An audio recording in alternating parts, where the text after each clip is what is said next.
Te damos la bienvenida una vez más a tu programa Me Gustaría Saber, donde damos respuestas a las preguntas que nos llegan de parte de ustedes de diferentes lugares del mundo. Preguntas acerca de temas bíblicos, otras acerca de temas espirituales y nosotros investigamos y tratamos de dar respuesta a cada una de esas inquietudes con oración y guiados por el Espíritu Santo.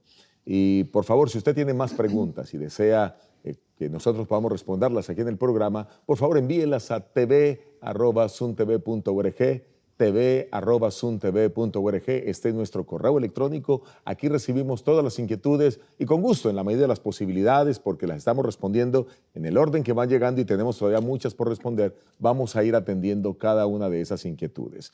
Así que estamos felices de que puedas estar conectado con nosotros. Pastor Esteban Bor, gracias por estar una vez más aquí. Nuestro director de Sun TV y presidente, gracias por acompañarnos y poder responder preguntas a todos nuestros oyentes. Uno de mis programas favoritos aquí en Secrets Unsealed y Sun TV. Es un placer trabajar contigo. Y no solo de sus programas favoritos, de uno de sus programas favoritos, sino de la gran audiencia que tenemos en diferentes países de habla hispana y aquí en los Estados Unidos también. Amén. Muchas gracias. Vamos entonces a comenzar con una oración y voy a pedirle al pastor Esteban Bor que nos dirija, por favor, en oración. Padre Celestial, venimos ante ti para agradecerte por habernos dejado registrado en tu santo libro la historia del gran conflicto entre el bien y el mal. Gracias, Señor. Gracias porque nos has dado tu palabra, una guía segura en un mundo que anda tan enredado y confundido. Hay muchas preguntas. Para algunas no tenemos respuestas, para algunas sí. Pedimos que las preguntas que vamos a tratar hoy sean unas preguntas que podamos contestar en armonía con tu voluntad. Amén. Danos mentes claras, danos lenguas santificadas y bendice a aquellas personas que sintonicen este programa. Te lo pedimos en el nombre de Jesús. Amén. Amén. Amén. Bueno, vamos a comenzar entonces con cada una de las preguntas. Y esta pregunta, no tenemos el país, pero tenemos el nombre de la persona, se llama Eliu Ángel. Y Eliu Ángel nos escribe, queremos decirles a todos los que nos escriben que por favor pongan el lugar de donde nos están sintonizando, donde nos ven, el país, si es posible la ciudad. Eso va a ser muy importante para poderlo compartir con todos ustedes. La pregunta es, quisiera saber por qué en Apocalipsis 1:10 menciona el día del Señor y hay Biblias que en lugar del día del Señor ponen la palabra domingo. Gracias. La pregunta es muy clara, muy puntual, al punto.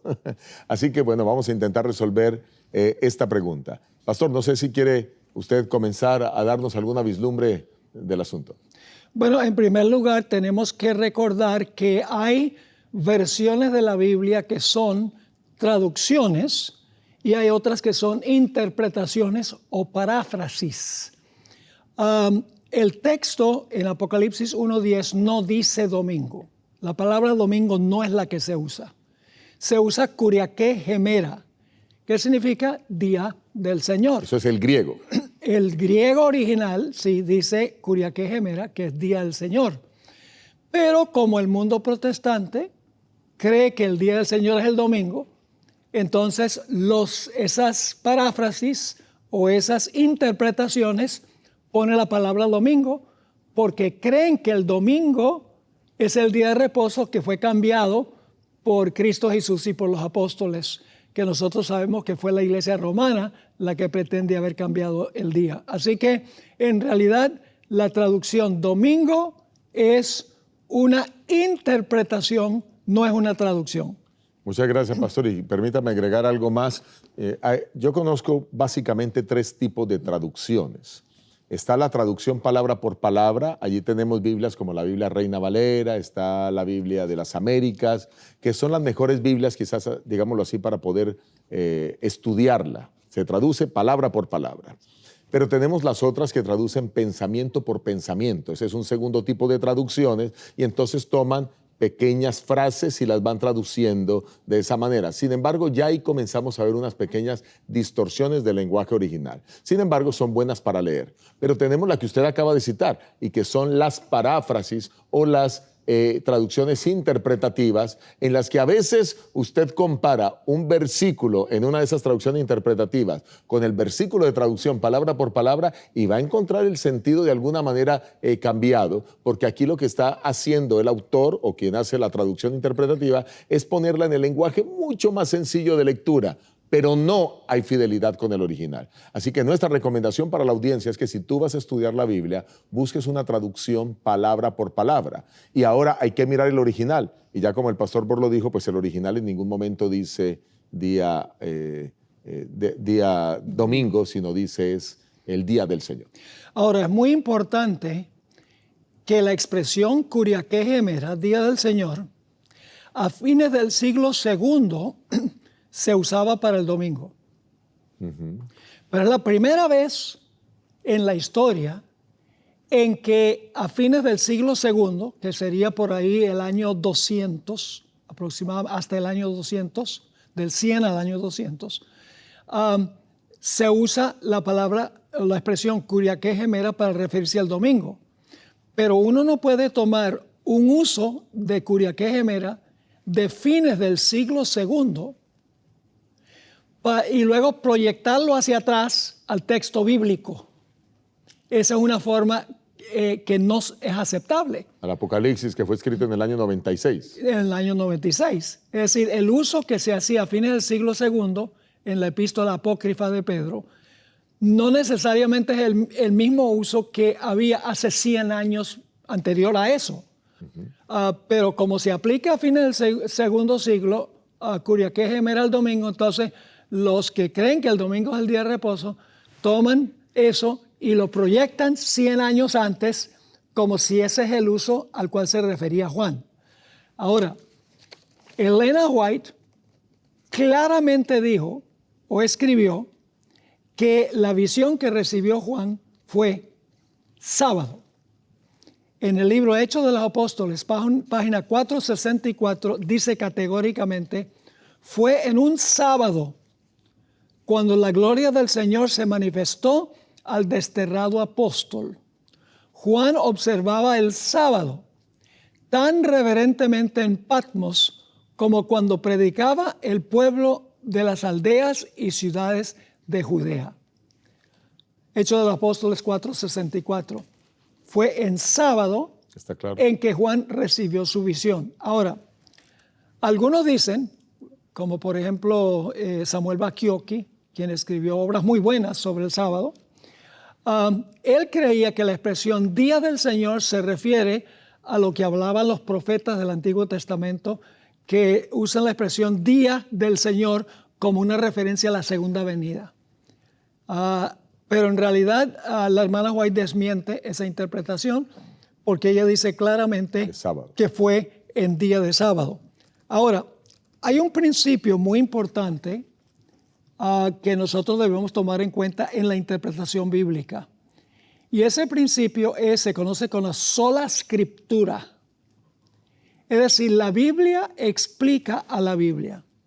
La Biblia es su propio intérprete. Sí, como cuando uno tiene una expresión como Curiaque Gemera, que es la única vez que aparece en toda la Biblia, entonces uno va a otros lugares para ver cuál es el día del Señor.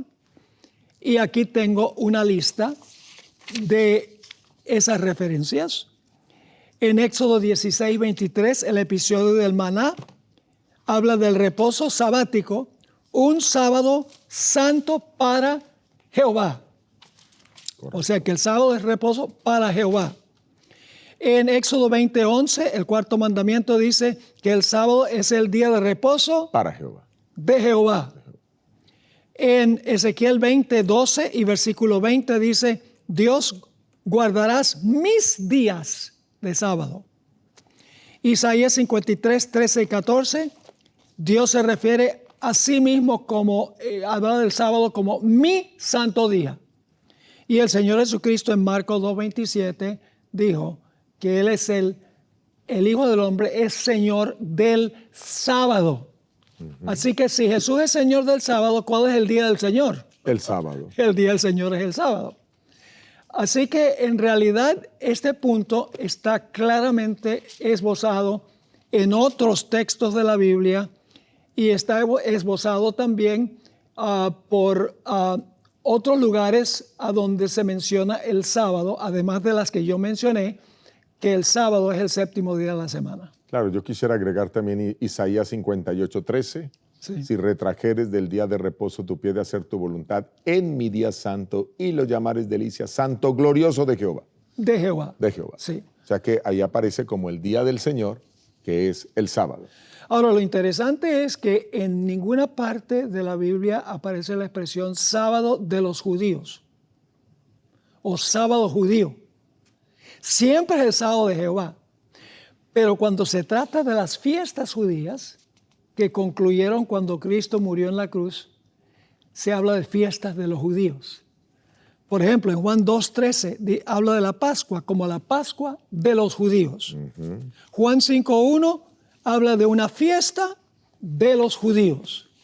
En Juan 6:4 dice la Pascua, la fiesta de los judíos. En Juan 7:2 dice la fiesta de tabernáculos de los judíos. Y en Juan 11:55 era la Pascua de los judíos que estaba cerca. O sea, el pastor está hablando de esos sábados ceremoniales que vienen de Levítico 23. Exacto. De esas fiestas ceremoniales. Exactamente. Que ahora el Nuevo Testamento las presenta como fiestas de los judíos. De los judíos. Porque tuvieron su cumplimiento en Cristo en su primera venida. Pero nunca del sábado se dice el sábado de los judíos. Correcto. Porque es el sábado de Jehová, según los textos que yo leí. Así que en realidad los que usan este texto lo usan con desesperación para tratar de comprobar, entre comillas, comprobar que el domingo es el día de reposo, el día en que hay que honrar a Cristo Jesús como el Redentor y el Creador. Sin embargo, es bueno aclarar que la gran mayoría de las Biblias no traducen domingo. Son muy pocas Biblias las que lo hacen. Ya hablamos que son esas Biblias que son parafraseadas o Biblias interpretativas. Voy quizás a decirles algunas versiones en español que traducen domingo. La traducción en lenguaje actual, que es una Biblia parafraseada, traduce domingo. La Biblia de nuestro pueblo, que también es una versión parafraseada, traduce domingo. Nueva Biblia Española del 1975, traduce domingo. La edición de oro dice día de domingo. Pero ustedes van a encontrar que todas las demás Biblias, exceptuando estas 4 que quizás he colocado aquí, traducen el día del Señor. Y queda con eso pues absolutamente claro. Y quizás el otro aspecto que quiero resaltar es reafirmar en lo que usted ya había explicado, pastor, cómo una de las primeras personas que comienza a escribir sobre a decir que esta expresión representa el domingo fue Justino Mártir, por allá por el año 150 después de Cristo.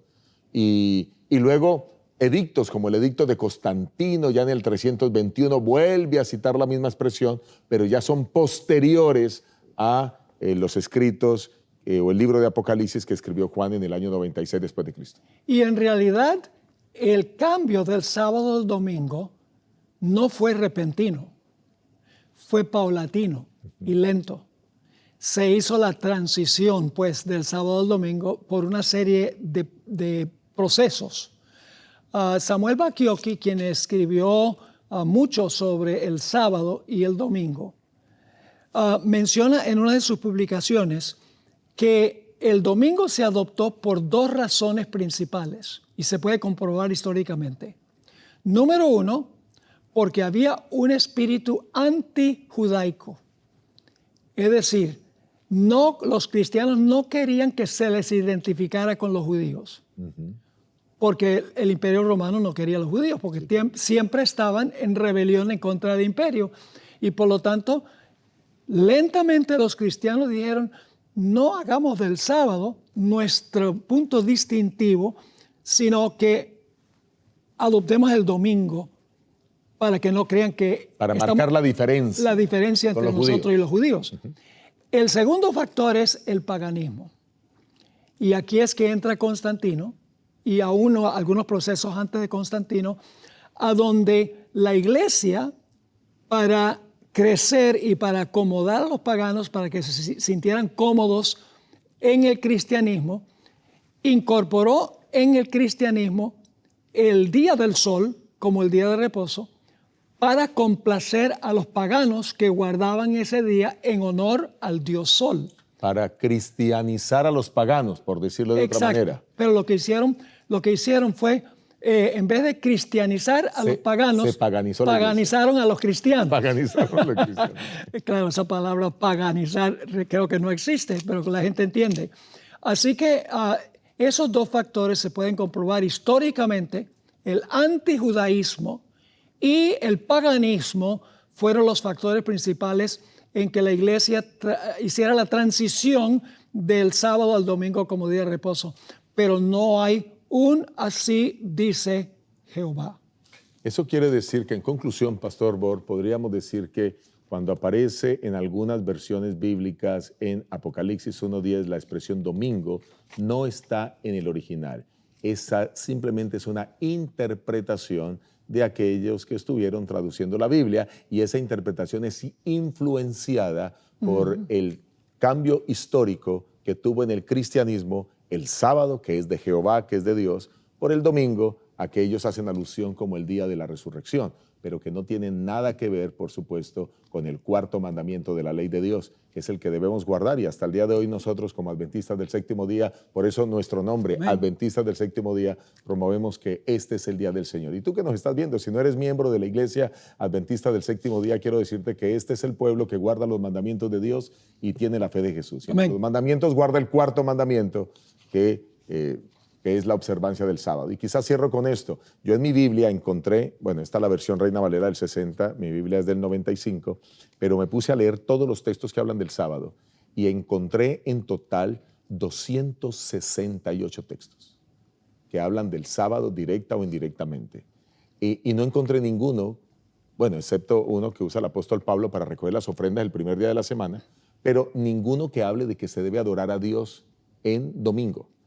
Todos los 268 textos hablan en que se debe adorar a Dios en sábado. Así que con eso pienso que rendimos respuesta a la pregunta, pastor. Sí, y en realidad, 1 Corintios 16, donde dice apartar la ofrenda, en realidad no dice que se aparta la ofrenda en la iglesia. Dice, cada uno ponga aparte en su casa para que cuando yo venga, no se hagan colectas.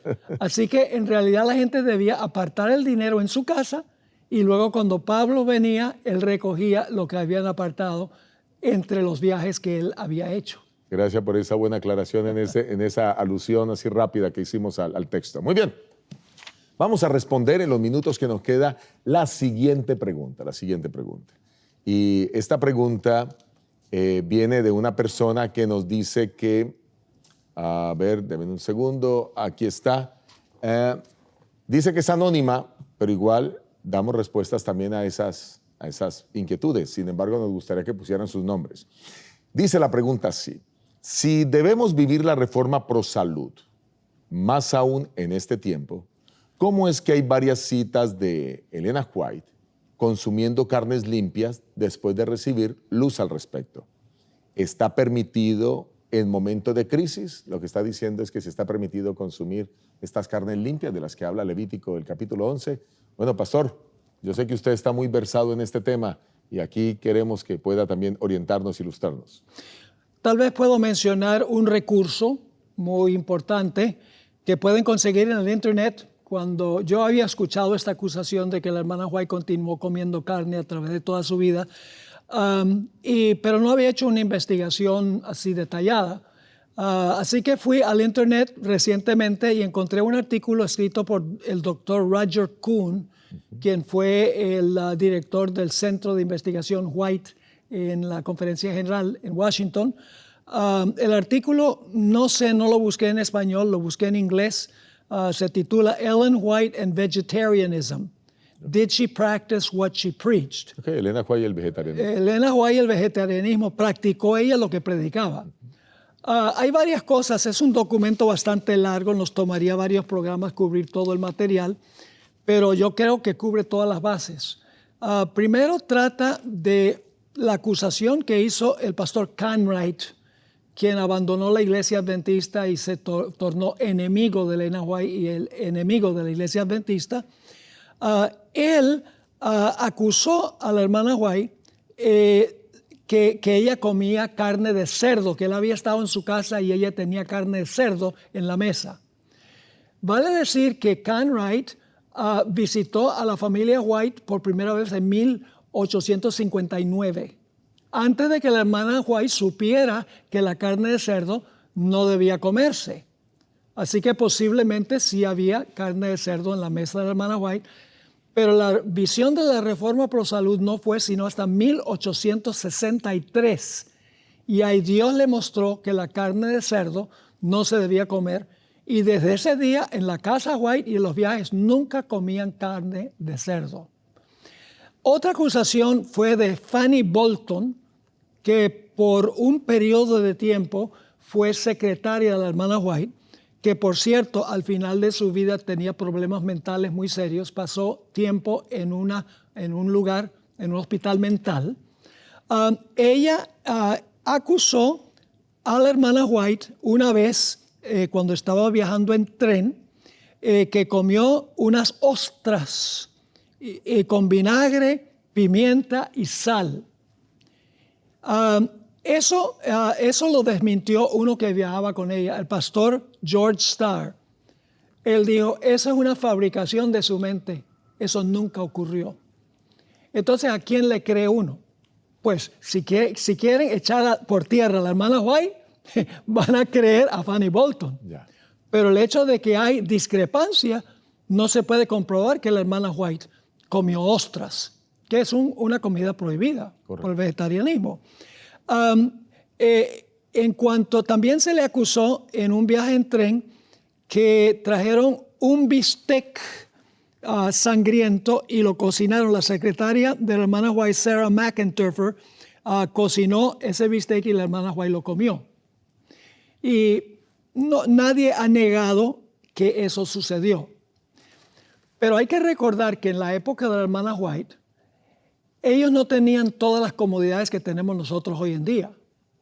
Hoy en día hay restaurantes por todas partes, con muchas opciones vegetarianas. Existe la refrigeración también. Exacto. Existe la refrigeración, existen procesos de preservación de la comida, etc. En esa época, ellos viajaban a veces, imagínense viajar en tren desde Battle Creek hasta Los Ángeles. Wow. Eso es un viaje de muchos días. Muchos días. Y en un mundo donde la gente no conocía los principios de ser vegano, de comer vegetales y frutas, etc., la hermana White a veces viajaba y le tocaba comer carne porque no había otra cosa que comer. Era la única opción. Era la única opción. Pero que ella lo hacía habitualmente y vivía cocinándolo en su casa, no. Era por circunstancias, como dice la pregunta, de emergencia. Ella y posiblemente también su esposo comían carne. Por ejemplo, sabemos que ellos vivieron por un tiempo por ahí en el monte, en el estado de Colorado.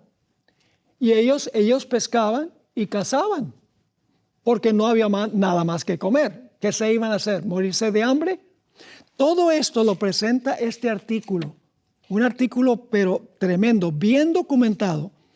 La hermana White nunca comió habitualmente carne después de esto.